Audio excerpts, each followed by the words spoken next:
مرحبا بكم في عالم الراوي إكس، المكان اللي الظلام الرقمي فيه بيبتلع الواقع خطوة بخطوة.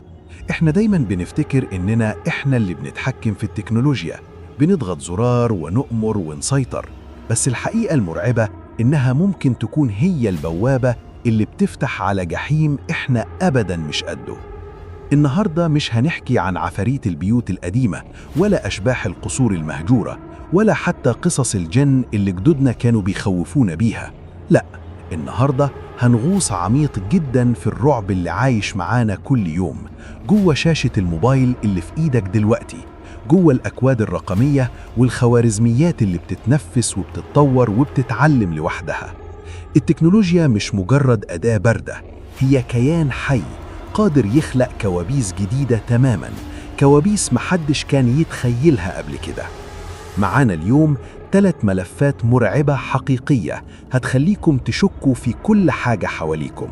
تطبيق ودى ناس كتير لقبورهم، لعبة ملعونة خرجت من أعماق الديب ويب، وشبح رقمي ولدته خوارزميات الذكاء الاصطناعي بنفسها. استعدوا، لأن اللي هتسمعوه ده مش خيال، ده حصل فعلاً وممكن يحصل لأي حد فينا في أي لحظة. نبدأ بالملف الأول، راندونوتيكا، التطبيق اللي بدأ كلعبة بريئة وانتهى ككابوس يطارد آلاف الناس. الفكرة بسيطة جداً، تحمل التطبيق، تكتب نيتك أو نيتك، يعني اللي نفسك تشوفه أو تعيشه، وبعدين التطبيق بيستخدم مولد أرقام كمية حقيقية من موقع جامعة برينستون عشان يولد نقطة عشوائية تماماً على الخريطة. المغامرة إنك تروح النقطة دي وتشوف إيه اللي هيحصل.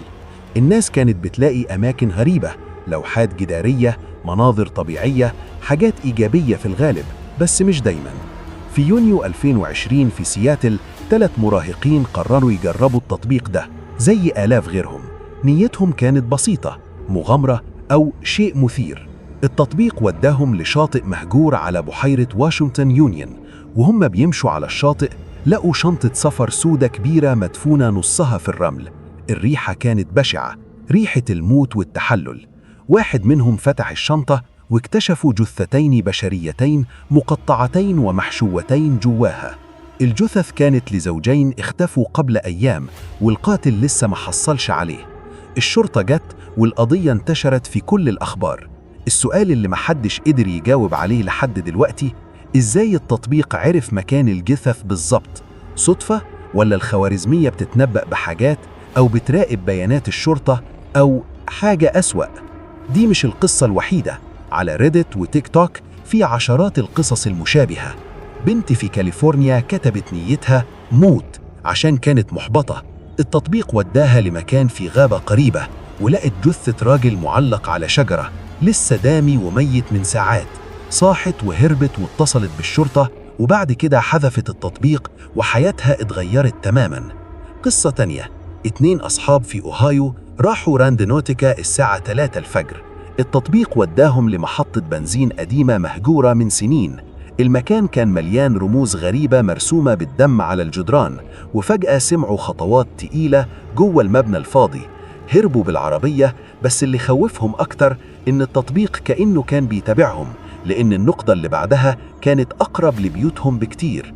وفي فيديو مشهور على يوتيوب، مجموعة شباب راحوا غابة بوكوموكي في ميريلاند، الغابة اللي معروفة بكونها من أكثر الأماكن مسكونة في أمريكا، ولقوا فام قديم مهجور مليان أدوات تعذيب وسلاسل، وكأن في حد كان بيراقبهم من بعيد.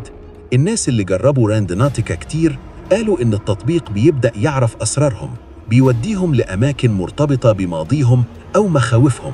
هل هي مجرد صدف كمية، ولا التطبيق بيستخدم بياناتنا الشخصية بشكل سري، ولا في قوة أخرى بتتدخل وبتستخدم التكنولوجيا كبوابة؟ فكروا كويس جدا قبل ما تحملوه، لأن النية اللي هتكتبوها ممكن تتحقق بطريقة ما تتخيلوهاش. ومن رعب التطبيقات اللي بتخرجك للعالم الخارجي، ننزل أعمق لظلام الإنترنت المظلم. والملف الثاني، ساد ساتان، اللعبة اللي محدش عارف مين خلقها ومحدش عارف إزاي وصلت للناس. في يونيو 2015 قناة يوتيوب اسمها Obscure Horror Corner رفعت فيديوهات للعبة غريبة جدا.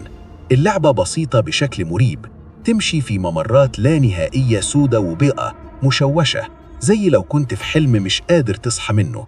مفيش وحوش ولا قتال، بس أصوات صراخ أطفال، أنين، همسات معكوسة، وتسجيلات حقيقية لمقابلات مع قتلة متسلسلين زي تشارلز مانسون وجيم جونز. القناة قالت إن اللعبة وصلت لها من لينك مخفي في الديب ويب، وإن المطور اسمه ZK، رمز محدش عارف معناه لحد دلوقتي. اللي لعب النسخة الأصلية قالوا إن الجهاز بيبدأ يتصرف بجنون، الملفات تتحذف لوحدها، الشاشة تتلمع وتظهر صور مشوهة ثواني وتختفي، والصوت بيطلع حتى لو مغلق الصوت. بس الرعب الحقيقي بدأ لما نسخ كلون مزيفة انتشرت على الإنترنت. النسخ دي كانت مليانة صور جرائم قتل حقيقية، جثث مقطعة، صور أطفال في مواقف مرعبة، وحاجات غير قانونية تماماً بتدمر عقل أي حد يشوفها.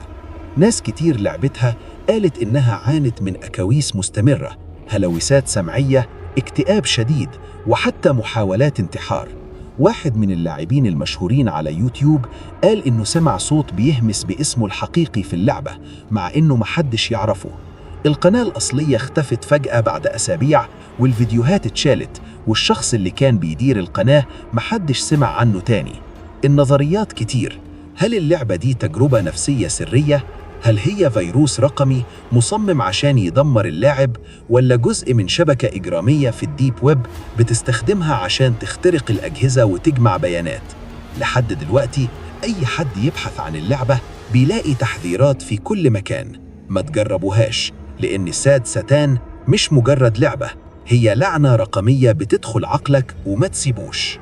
ونختم بالملف الأحدث والأكثر غرابة، لواب، أول شبح رقمي في تاريخ البشرية. في سبتمبر 2022 فنانة وموسيقارة على تويتر باسم سوبر كومبوزيت كانت بتجرب أداة ذكاء اصطناعي لتوليد الصور اسمها كرونجس أو نيجاتيف برومبت. هي طلبت من ال AI يرسم عكس كلمة معينة زي عكس مارلون براندو أو كلمة سلبية، والنتيجة كانت صورة لوجه امرأة مرعبة بشكل غير طبيعي، بشرة حمراء ملتهبة، خدود غائرة، عيون واسعة حزينة وصارمة في نفس الوقت، شعر أسود مبعثر، وجه يشبه اللي شايف الجهنم كل يوم. هي سمته لواب، اسم جاء من الكلمات اللي ال AI طلعها تلقائياً. الغريب مش بس في شكلها، الغريب إن لواب بدأت تظهر في كل صورة جديدة حتى لو سوبر كومبوزيت ما طلبتهاش. كل ما تدخل برومبت جديد لواب ترجع، وكل ما تدخل صورة تانية وتطلب دمج النتيجة بتبقى مشاهد عنف ودم، أطفال مشوهين، غرف مليانة جثث، مشاهد دموية مرعبة، ولواب دايما موجودة في الخلفية أو الوسط كأنها بتراقب. حتى لما حاولت تستخدم صور بعيدة تماماً عن لواب، ال AI كان بيرجع يولد لواب تاني. سوبر كومبوزيت وصفت الظاهرة دي بإنها حادث إحصائي نادر في الفضاء الكامن للذكاء الاصطناعي، زي لو الخوارزمية اكتشفت منطقة مظلمة في ذاكرتها المجموعة، مليانة رعب بشري مدفون من ملايين الصور اللي اتدربت عليها. الإنترنت انفجر، ناس كتير حاولوا يكرروا التجربة، وبعضهم نجح وشاف لواب، وبعضهم شاف حاجات أسوأ. مقالات في ويكيبيديا وفايس وتك كرانش وصفوها باسم أول كريبتد رقمي، زي وحش نسي أو بيج فوت، بس مولود من ال AI نفسه. السؤال الأكبر، هل لواب مجرد خلل تقني، ولا الذكاء الاصطناعي بيستخرج رعب حقيقي مدفون في عقول البشر كلها؟ ولا هي كيان حي بدأ يعيش جوه الآلة ومش عايز يسيب؟ لواب بتفكرنا إن ال AI مش أداة بس، هو عالم موازي كامل مليان أسرار مرعبة إحنا لسه في البداية نكتشفها. دلوقتي بعد ال3 ملفات دول، تفتكروا التكنولوجيا بتفتح بوابات حقيقية لعوالم تانية مظلمة، ولا هي بس مرآة كبيرة بتعكس الظلام اللي جوه قلوب البشر من الأول؟ شاركوني رأيكم في التعليقات، وقولولي لو جربتوا أي حاجة من دول أو عندكم قصص مشابهة. أنا الراوي أكس، ودي كانت ملفات الرعب الرقمي لليوم. لو عايزين حلقات أكثر اشتركوا وفعلوا الجرس، بس خلوا بالكم كويس جدا من الشاشة اللي بتبصوا عليها دلوقتي. ناموا هادئين لو قدرتوا.